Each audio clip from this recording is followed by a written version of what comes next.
I think Anyways. that yeah. I think the last topic we're going to talk about is kind of looking at different business models, kind of the good, bad, and ugly of different models. You have Minecraft listed as the first one there.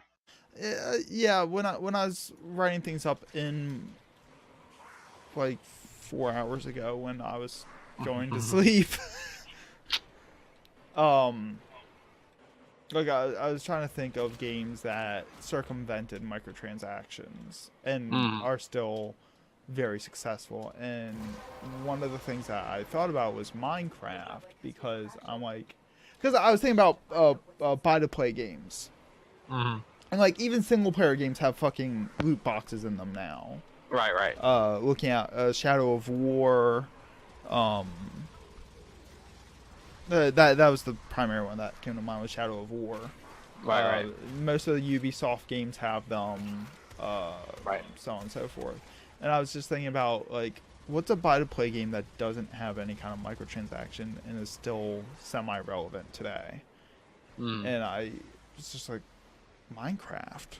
Right. Minecraft. You buy Minecraft and that's it. Right. And I was like just thinking about it. I'm like, well, how did Microsoft, when Microsoft bought Minecraft, how did they justify not putting more money, more ways of people to buy things, Right. more monetization. That's the word I'm looking for. Right. And I thought about it, and I thought about it, and I thought about it, in sleep deprived state, mind you. The best time to think about things. Yes. And one of the things that I came up with Minecraft was the merch store. Right. During the Christmas time, as a goof, I went on the Minecraft merch store just to look at the sales that they had and see like what the prices were and what crazy stuff they had there. And there was stuff.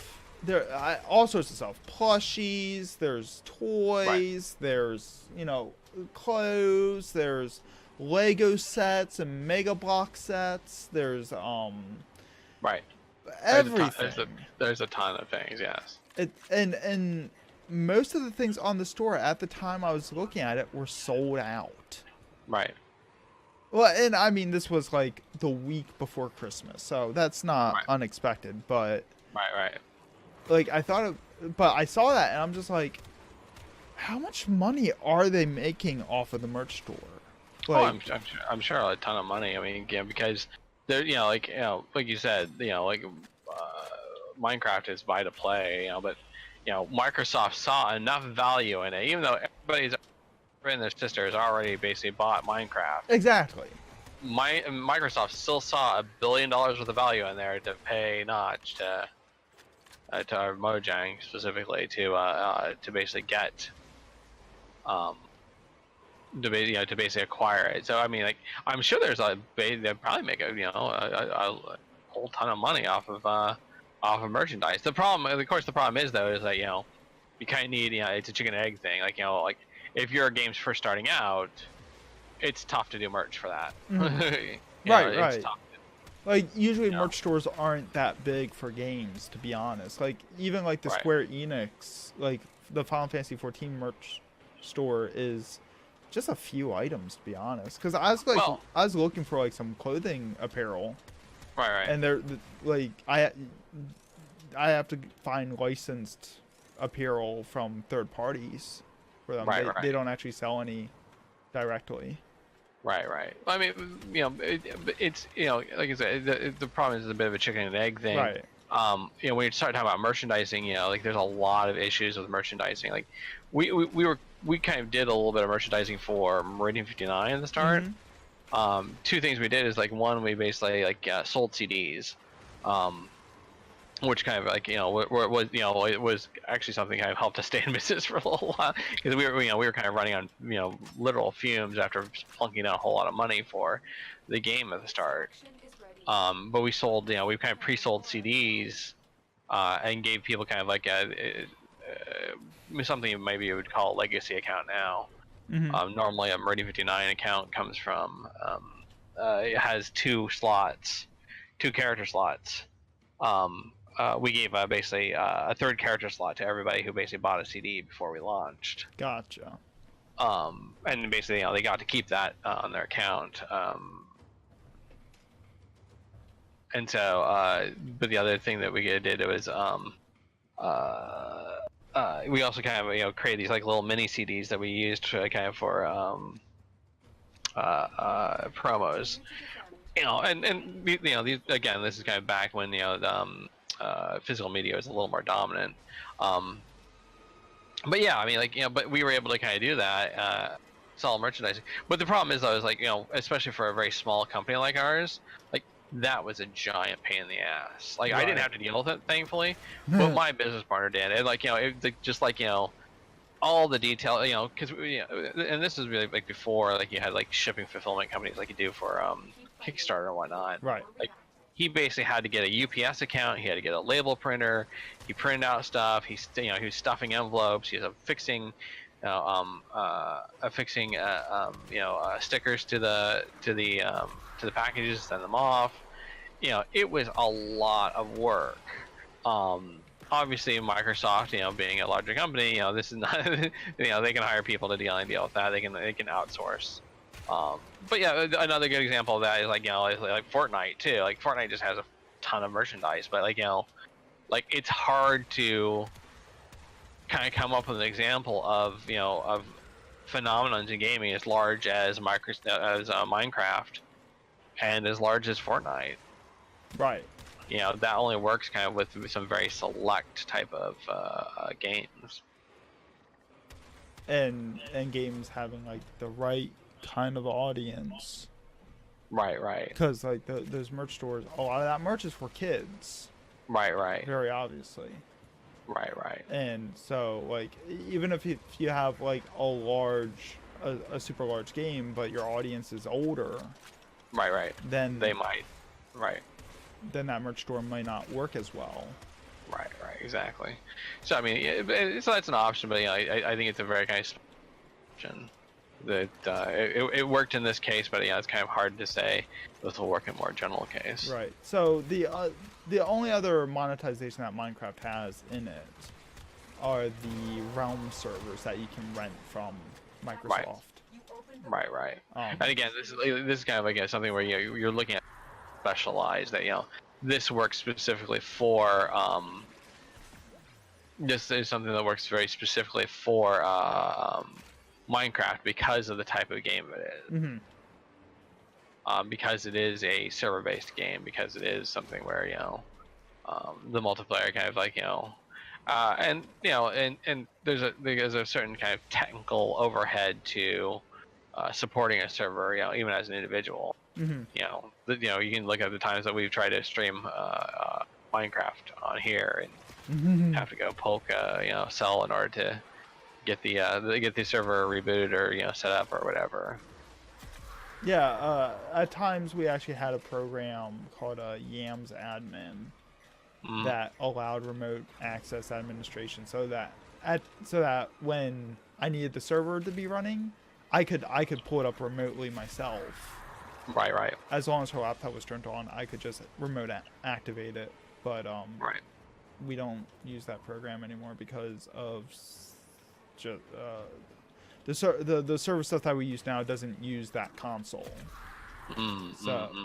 So we can't use it. Right. Yeah. Until like, so it makes sense for Microsoft to be able to kind of support this thing to rent servers, especially for like less technical minded people. And it's like you said, like the game kind of skews younger, so parents wanting to play this game with their kids, rent a server, make sure that they're not on any kind of weird servers with scary people, and they kind of go with it. So right.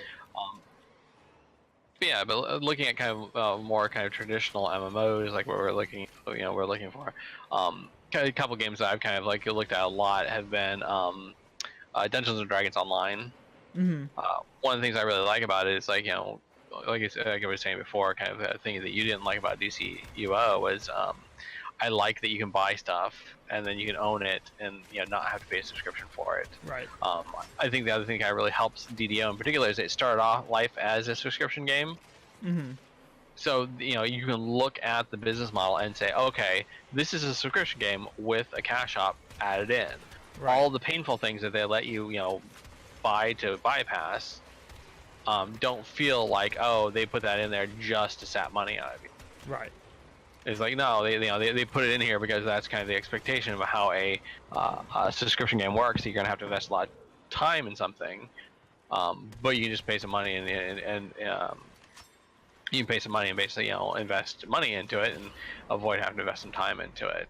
And so I think that's kind of definitely an advantage that it had compared to like its kind of sister game, Lord of the Rings Online, where they kind of did the same thing, but it felt a little more exploitative in my idea. Right. And Star Wars: The Old Republic was like Lord of the Rings Online with that too, because like using the raid example, if you're a free-to-play player, you had to buy a weekly pass to be able to run the weekly raid. Right. So you'd end up having to spend, I think it was like $5 per week to do your weekly run. Mm-hmm. Which, that, right. That's one of the subscriptions. So yeah, that adds up. Right. But the idea being like, if you're not playing the game enough to kind of justify a subscription, if say you're only able to play like in 1 week every 2 months or something like that, $5 every 2 months is a lot cheaper than a monthly subscription, even subscribing for the month. Right. But I think that was like per raid too, so like you had to buy one for each raid. Which then at that time there were like 5 raids. Right. So the Old Republic is not a model I approve of. No, I've heard a lot of people kind of, and they did like things like they took away things and made you kind of rebuy them if you're free to player, like hot bars. Oh my god. Yeah, I heard about that. And I'm like I said, like DDO did not take away anything from you.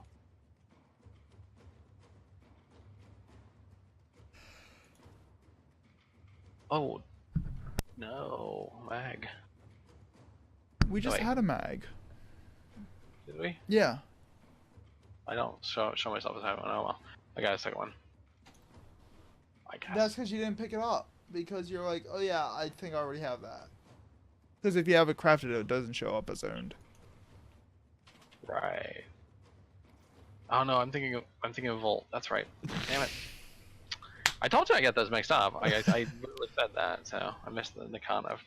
I've got the relics to try to get the Nikana. Another opportunity to extract will appear soon. Excuse me. And so I really like that because the flip side there, there are a couple things that kind of bonus they give you for subscribing. And it's a little annoying, it's a little annoying kind of because it does feel like there's a big push to get you to subscribe. The benefit though is if you're playing with a regular group, which is the best way to play DDO in my opinion, like only one person really has to subscribe. Oh, okay. Because basically there's 3 difficulties you can unlock. And normally the way it works is you had to play normal, then you can card, then you can unlock elite. But if you're a subscriber, you can basically just unlock whatever level you want right away. And so that makes it basically just makes it a lot easier if you want to just run elite completely, because that's what a lot of people do in order to basically kind of get through things as efficiently as possible. So, but you only need one person to be able to unlock something in a group. So if one person subscribed, they can unlock the elite for you. That's the biggest thing that kind of sucks about I miss not being a subscriber. But like I said, the flip side is I own all the content. I don't I could not pay another penny and still keep everything I have. I won't get access to all the new things they but that's life. Um, Another kind of game that we both play a lot, Final Fantasy 14. Mm-hmm. And which is basically a subscription-based game. Like as we kind of mentioned, I view it as more of a hybrid game these days because it has the cash shop. Right. Even though they've taken a very specific stance that the cash shop is for vanity only.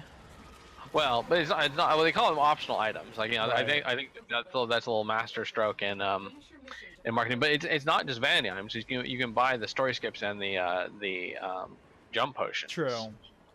I think, but I think like one of the kind of the slightly I don't want to be too negative here, but kind of slightly scummy things is like because you were saying like you had a character where you bought the story skip but not the level jump. Yes.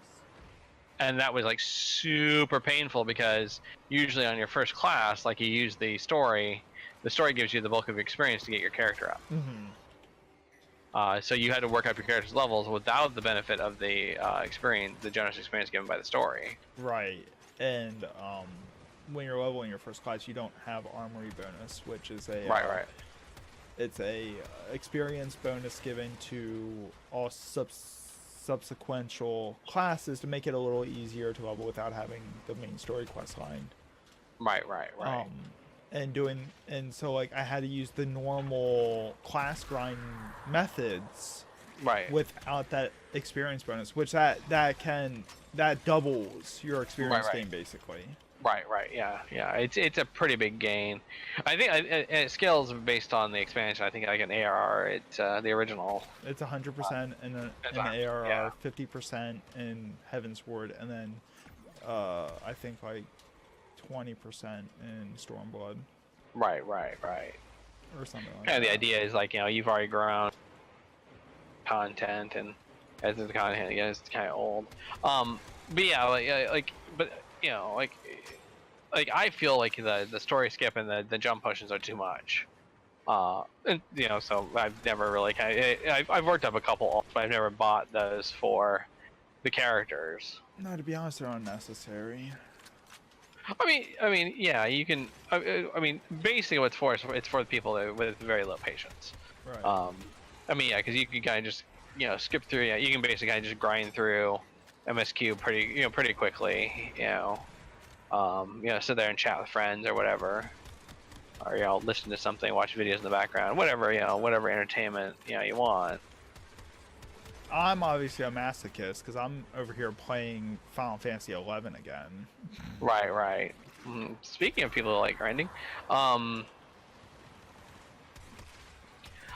yeah, I think that like it, and they offer a lot of cosmetic items, but of course one of the big problems you run into is a lot of the cosmetic items are per character. Right. And so the game, although the game really doesn't, like you really don't need to play alts, at least in non-RP servers. It's still one of those things that you have. If you do want to play alts and you've bought a lot of stuff for your primary character, well, you're going to start missing some of that stuff in your secondary character. So then they kind of soak you again for, oh, you bought this one outfit that you really think is really nice on your one character. Well, if you want the same thing on your other character, sock it up. Yeah. 14 is not an alt-friendly game at all. Right. Like, and there's one particular set that bothers me. It's the Eastern dress. I forget the full name of it, but it actually has additional experience bonuses on it.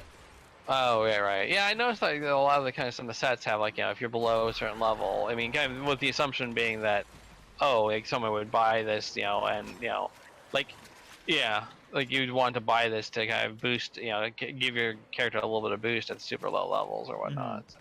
Although I did make the mistake of trying to wear that while tanking. Oh, doesn't work. Not so good. Doesn't have armor on it at all.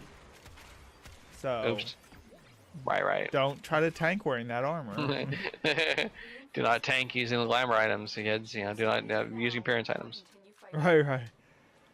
Um, and I do. It's not on the list, but I do want to talk about like Warframe's model a little more. Yeah, yeah. Since we're here and playing the thing. Um, I think the Warframe model is the most fair free to play I've seen. Like I can't think of another game that is as generous as Warframe's model while still being sustainable. Right. Well, I mean, and like part of that, of course, is a little bit of luck. You know, they happen to kind of hit a critical amount of people. I mean, I think some of the stuff in Warframe is kind of stupidly expensive, like buying normal weapons. Mm-hmm. It just seems stupidly expensive. It's like literally hundreds of platinum. When you can buy the blueprint and get the materials relatively easy. Right. I mean, it comes with a catalyst already in it, the weapons. But still, like even like going to like, there's this one guy called Darvo. He gives you Darvo's deals where they like give you a big discount off the platinum price. Even that is it's just, and it's like hey, this is 50% off. Even that, I'm like, no. Like what? Yeah. But like people buy it, so I guess. And there are generosities too, because there's a lot of weapons that you can't buy. Right. So that come through guild, but then that also adds the pressure of joining a guild that's actively researching. Right.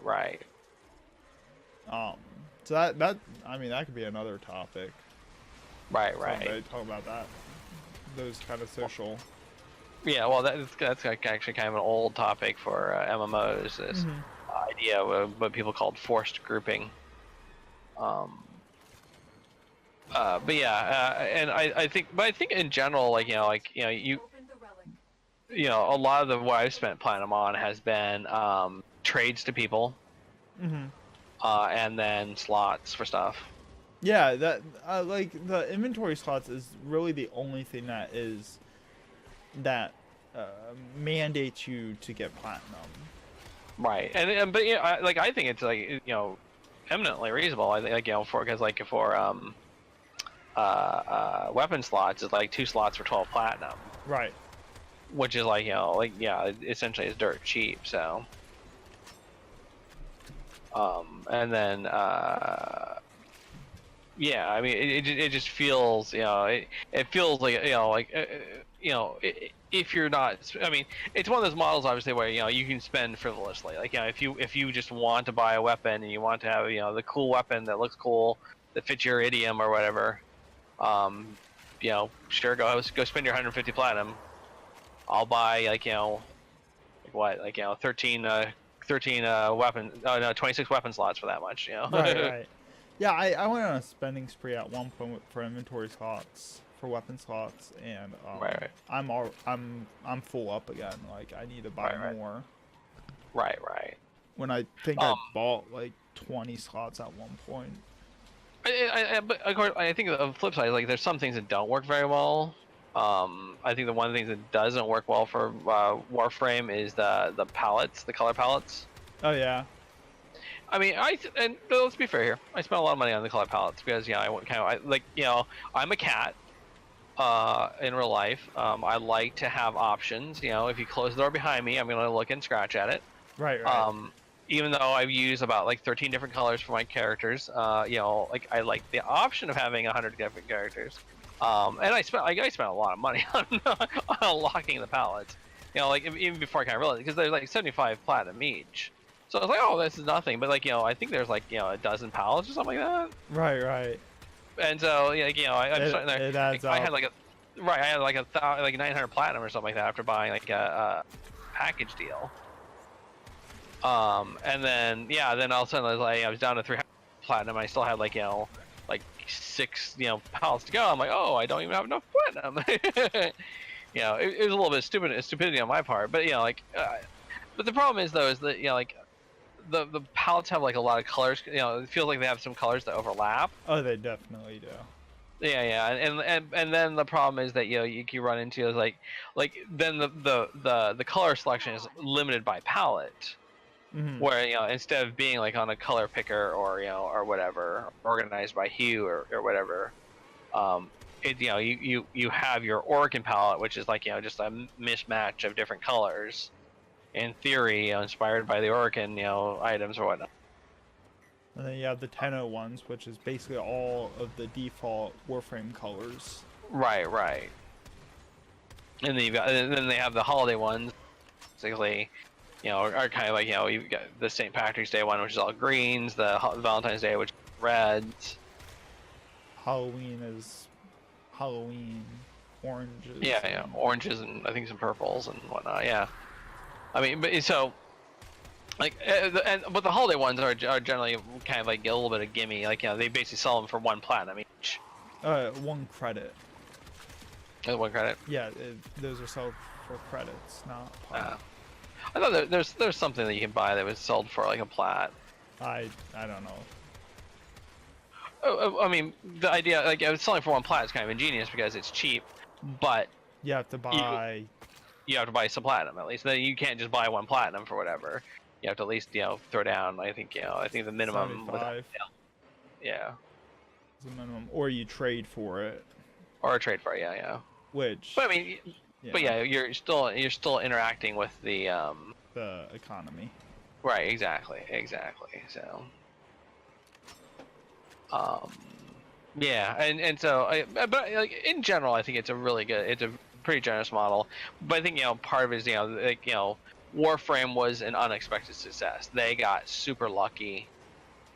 Digital Extremes got super lucky. They kind of understand they got super lucky. A lot of people were willing to kind of put up with kind of a variously broken game, during various parts of its life cycle. Oh yeah, this game has made leaps and bounds compared to when I joined on it. Right. I joined when it was relatively stable, but of course I missed out on a lot of stuff. And though I guess that's the other business model. They will retire Prime, put them in what they call the Prime Vault, so that you can no longer earn them in the game. But then they'll kind of drag them out of retirement temporarily. You can basically go and try to farm relics to basically get the items during the time. Or you can, what I've done is, you can basically just spend about $50-$60 and get a couple of primes and, a couple of prime warframes, like, usually about half dozen prime weapons, a big chunk of platinum, and, sometimes some other goodies. Yeah, that brings the kind of the, I think we talked about it before, like the novelty or nostalgia of something that was unobtainable. It creates like an artificial value to it. Almost. When it first came out, it may not have been as valuable because people didn't realize that it was something that could go away at first. Right. Like when they first started releasing primes, we had no idea that they were gonna vault them. Until they announced, oh yeah, when this next prime comes out, we're gonna vault, Mag Prime, and we're just like, oh. What's that mean? Right. Hold on, back up. Right, exactly. And then all of a sudden, everyone's freaking out. Right. About it. Right. Yeah, I think that's and that's kind of like a little bit of a unusual. It's a little unusual for it. And they make a lot of money. Like I've paid quite a bit of money into it to buy some of the primes that I wasn't around for back in the oldie days. And to be fair, like you could buy a different you can potentially earn platinum and buy parts for people who were around back in the day and are selling the parts. That's what I did with like a Frost Prime. Is I spent like 400 platinum on it or something like that. Yeah. No, it wasn't quite that much. About 300 platinum. I mean, quite a bit, but like it was something that wasn't available, and it was a type I really liked at the time. Yeah, my friend Mick. He made a killing off of selling Loki Prime sets. Right. I think I remember you telling me about this. He made over 3,000 plat just farming and selling Loki Prime. Right. But that was before the relic system. Like that was back Right, when you could get Prime parts directly. Mm. And then they brought relics out, and his entire model fell apart, and he's just like, oh, fuck this. Right. Yeah, it's got the danger of creating, when you change how things work in the game and change expectations. But yeah, I think then the last game I wanted to talk about a little bit was something I mentioned before, EverQuest 2, where it was kind of another one that's hybrid models. But one of the big problems you run into was that it started getting like really super silly. Mm-hmm. Where they were just shoving things in the cash shop as fast as possible because people were buying whatever, and so like a lot of people kind of start complaining about like their immersion being broken because of all the silly things, and I think this is kind of like a little bit of the future of Final Fantasy 14, where like I said, like the fatter cat mount, like okay, that's cute and that's funny, but like if you're looking for like serious immersion.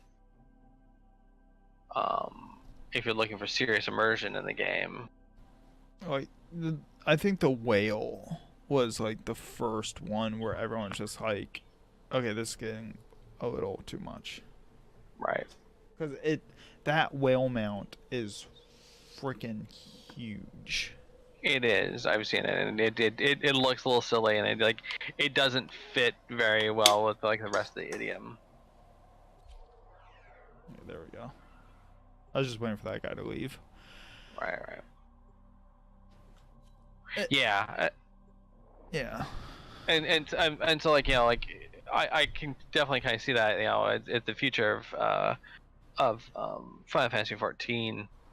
And another problem with Final Fantasy 14, kind of go back to that I forgot about, is like something I complained about before is like you have the old cash shop items, or old holiday event items that basically put in the cash shop, and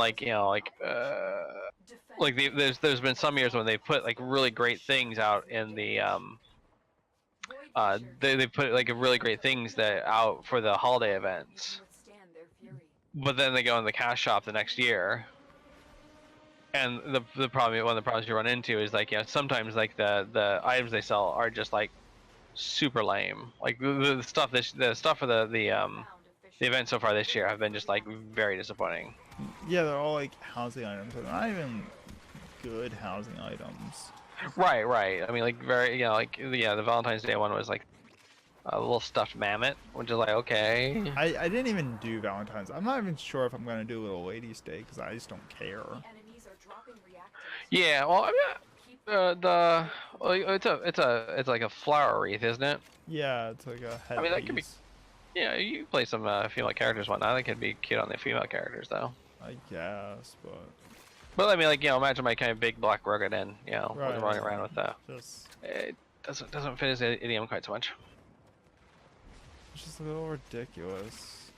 Right. Well, I think the bigger thing is it feels underwhelming, and so the problem you run into is that it gets this way because because they literally can't recycle things. Right. And that's like WoW has done the same exact Christmas event every year with the same exact rewards, the same exact everything. The thing about that is that they're all time consumption rewards. Like they eventually all the rewards for the event go away because they're just supposed to be a seasonal just there for the season. Right. So like you get fireworks, you get little remote controlled toys that you can run around with. Well, actually I think the toys are permanent now. Right. Because they added the toy box collection. But the seasonal content from the clothing you get is permanent. Right. But like most of the stuff there is just there just as a goof for the season. Right. Just something to be festive, but not necessarily something that Right. you have to collect. But yeah, but again, Final Fantasy, like Little Ladies Day a couple of years ago, the really nice Songbird set, Mm-hmm. which again, my big Rogadin doesn't look very doesn't look terribly great in, but like I can imagine like pretty good in it. Oh, my Lalafell is adorable in it. Right. A couple of years ago they had the Dote emote for Valentine's Day. Which is one of the most important emotes to have in the game. Right. You said the role players like it, so. And play dead. I mean, that wasn't seasonal, but. Right. And like from years past, like the Christmas before I joined the game, they released like the reindeer outfit, which is adorable on Lalafell. And then they released like the antlers and nose headpiece, which again adorable on Lalafell. Right. Yeah, like one of the things that I got was from thing.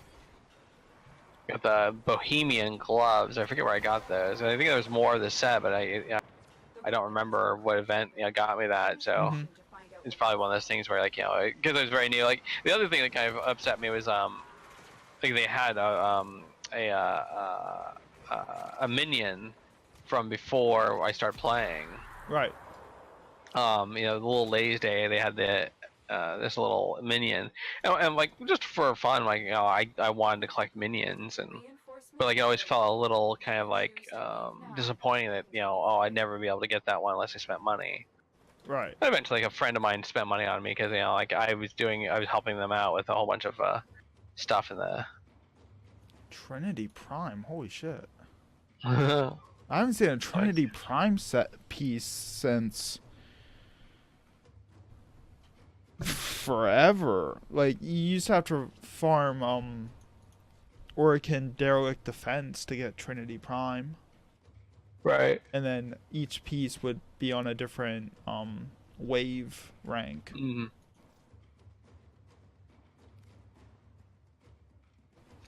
Holy crap, that's an ancient relic there. Someone was pulling from the I have to go see how much. I guess I got a Trinity Prime from Twitch Prime. Oh, okay. Anyways, like so like they can't they can't reuse recycle anything. Right. Yeah. Right. At the risk of losing money. And that's also one of the kind of things that's another one of the but something similar was basically one of the destruction points for me in Lotro was that in the past they basically had mounts for holidays, and like one time during Christmas I was just super busy, I didn't get around to farm the mount, but they always had the mount available the next year. Right. So I'm like, oh, I'm not fussed, I'll get it next year. Well, then they did the change from subscription to free to play, and guess what? The mount was not available the next year. It was only in the cash shop. Right. That's like if WoW took away the Nightmare Halloween mount. Because the Halloween event in WoW was you fought the Headless Horseman in the Scarlet Monastery, and he had a like 1% chance to drop Nightmare, which was the mount that he rode around on. And that was one of the only ground mounts originally that could fly in the flying zones. So it was actually kind of a unique mount in that sense. Right. And like everyone, it's a really cool looking mount too. It's similar to Nightmare in 14, where it's kind of has like fell fire on it, and right leaves little fiery footprints as it goes, and it's a cool mount, but you only have it wasn't even 1% chance to drop. Right. And then once it did drop, then you had to fight with your party members to roll against it. Right. So you only had like 2 weeks to get it Right. before it got locked, before the event ended for that year. So Right. everyone was always having to fight for it. And Right. And I'm just imagining like, oh well, it's in the cash shop now, not seasonal anymore. Pay $20 for it. Right. No, I mean, I wouldn't have minded if they also put it in the cash shop, but the fact that they, it's kind of like we were talking about, like with Mick and farming the Loki Prime sets. Right. Like like they changed the deal, they changed how it worked, and that was just disappointing. If I could have done what I did previous years and still went for it. And I mean, this kind of goes back to what we talked about originally with the idea of adding options, like giving more options. If the option would have been like, okay, you can spend $15 if you don't want to grind for it, or you can go grind for it. There's gonna be some people like, sure, I'll pay $15. There's gonna be some people like, oh yeah, no, I'm totally gonna grind for it. I would have been like, I'm gonna go grind for it, because I mean, it wasn't like quite as bad as like like the Headless Horseman like you're talking about there. It was more along the lines of like go and do like a few hours worth of events, get some kind of currency, and go and buy the and then go purchase the item from the limited time store using this limited time currency. And so yeah, it was just it just felt super frustrating that they changed the nature of this thing. And it was obviously because there was a cash shop. Right. Like because they changed it from how it worked the previous year to something completely different. And so just it's just a personal frustration point. But I think like we've given all we've talked about here, you can kind of have you can kind of put together kind of a good way to deal with designing a good model. I think a lot of it comes down to respecting your respecting the players and not kind of like Dejara saying again, not necessarily just using them, looking at them as a cash cow. Cash cow, but and I think you want to kind of give players good value for money. Make people feel like they're getting something worthwhile out of it. And like different people have different thresholds for what's worthwhile. So you can't. There's no universal. There's no universal. Say like mounts shall be $15 and not more, not less, because for some people that's affordable. For other people it's like, well, I can barely pay my subscription, so I'm not gonna spend subscription money in addition to it. I think like you kind of like really have to kind of keep an eye on things. Keep in mind that again that there's no one size fits all, because we talked about it before where people used to be like, well, you can sell stuff in a cash shop, but it better not be anything appearance wise. Then all the role players went, excuse me, why are you selling all my stuff in the cash shop? Right. I want to look good. Like, why are you selling this limited stuff into the cash shop? That I'm trying so hard. That's fine. The wedding stuff. Oh, Final Fantasy, the wedding items. Yeah, that's a cash shop thing, and right. Like, to get more options in it costs more money. Well, there is a free option, so like you can get married in the game with a free option. Do you get the mount for the free option? I forget. No, that's kind of that. So you get more options, but if you actually pay, you get more options as you pay more money.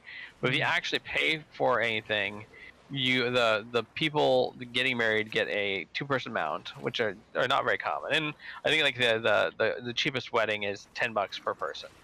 So each person spends $10 to get a 2-person mount, which is actually not too bad. I think most of the other 2-person mounts are like $15-20. So.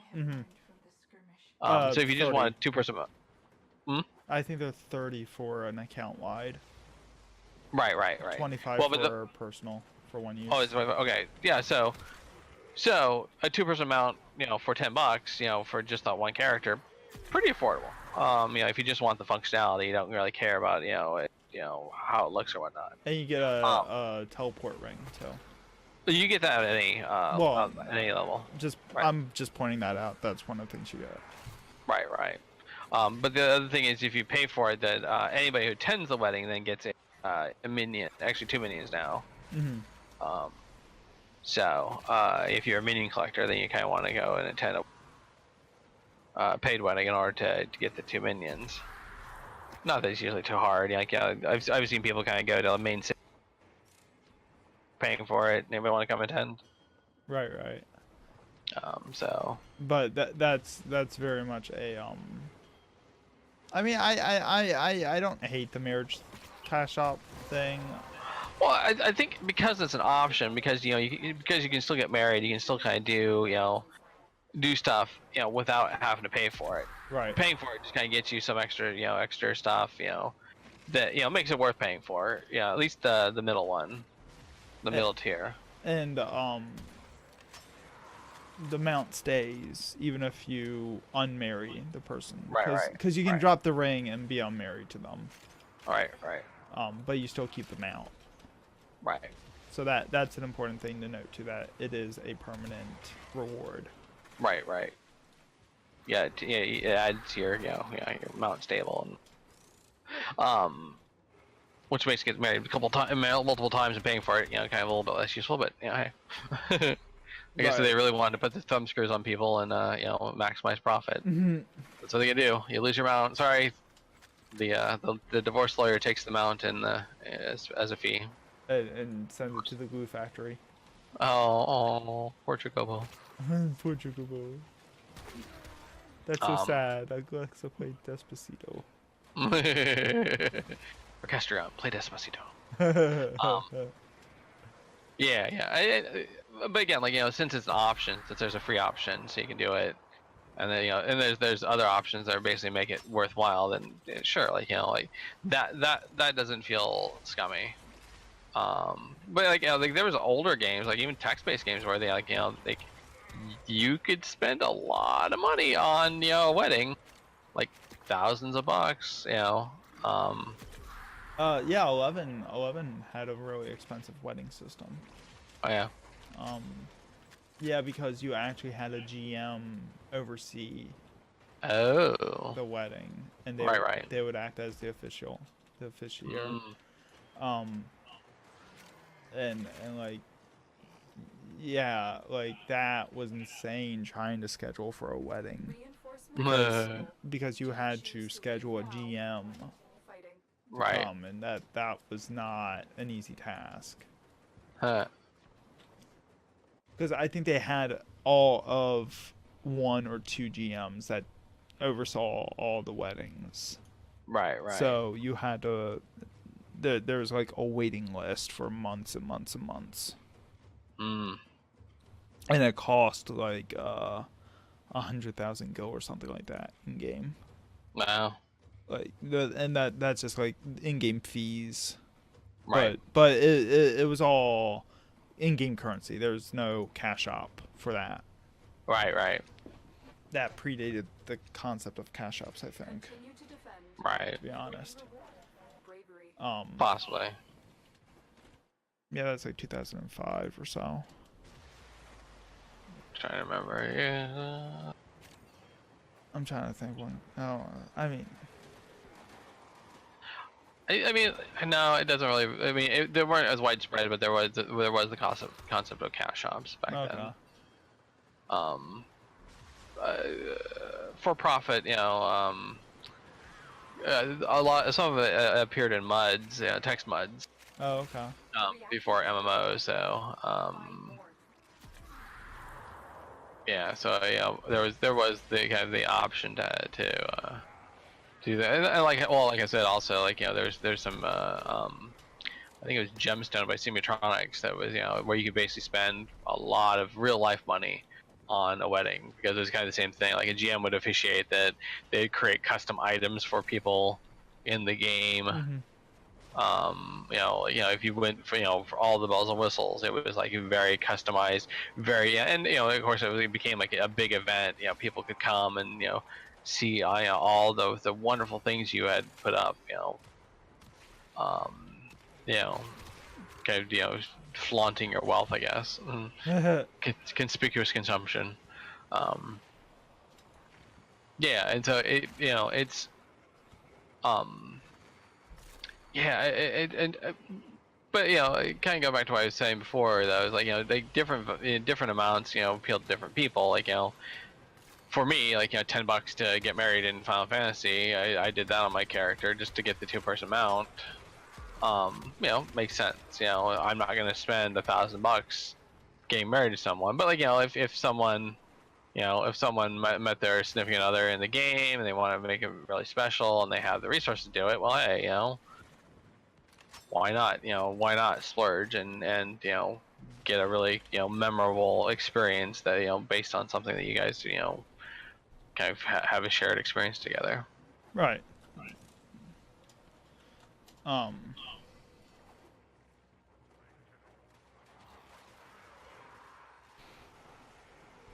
I got nothing. I'm sorry. That's fine.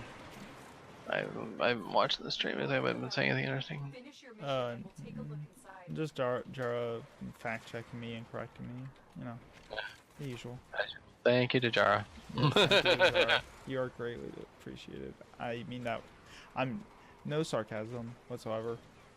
I appreciate having you in the stream and hanging out with us and keeping us straight on our facts. Mm-hmm. I mean, I guess you can try, but Don't worry, I'll just keep making stuff up as I go. I mean, you're a role player. That's kind of the nature of it. True. I'm a tabletop role player. I know how that works. Oh my goodness. So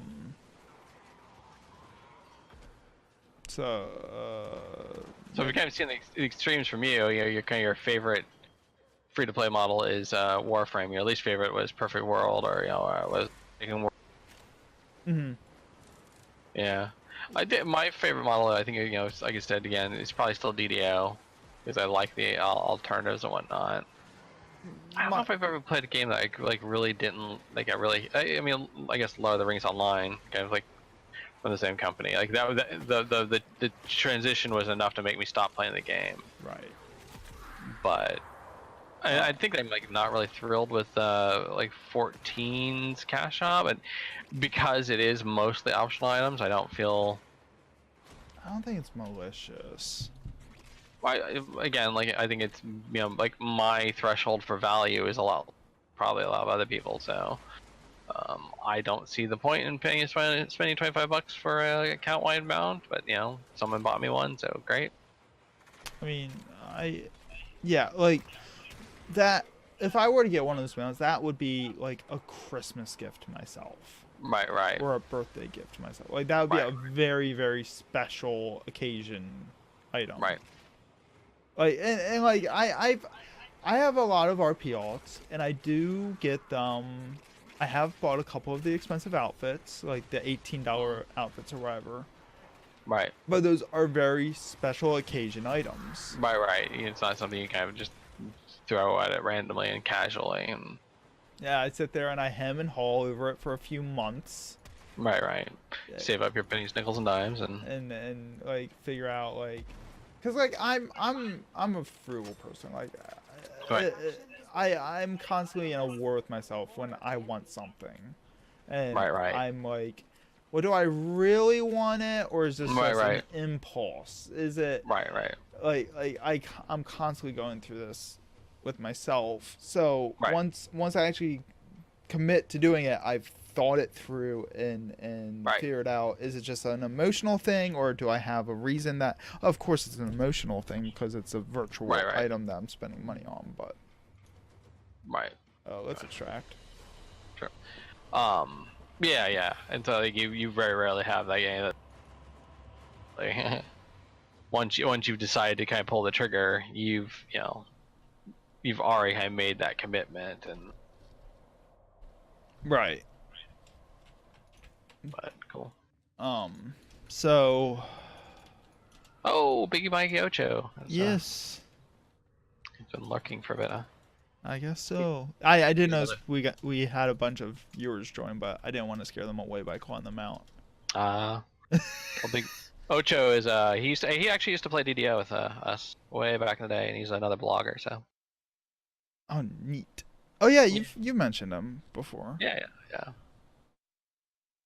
And we're still the DDO guild he used to play. You're even playing Electro. I'm too bitter. I can't go back. I'm hideously behind anyway. Like I stopped playing. What was the last one? It was right after Mirkwood. What was the expansion right after Mirkwood? Oh really? I played it for quite a while. Like I said, I was playing with my significant other at the time. And a friend was playing, and we were in a guild. We were kind of doing like a really super light raiding. So it's kind of, I mean, it was a fun thing, and I enjoyed it, but it was one of those things. I just yeah, the business. I just was not happy with the business model at all.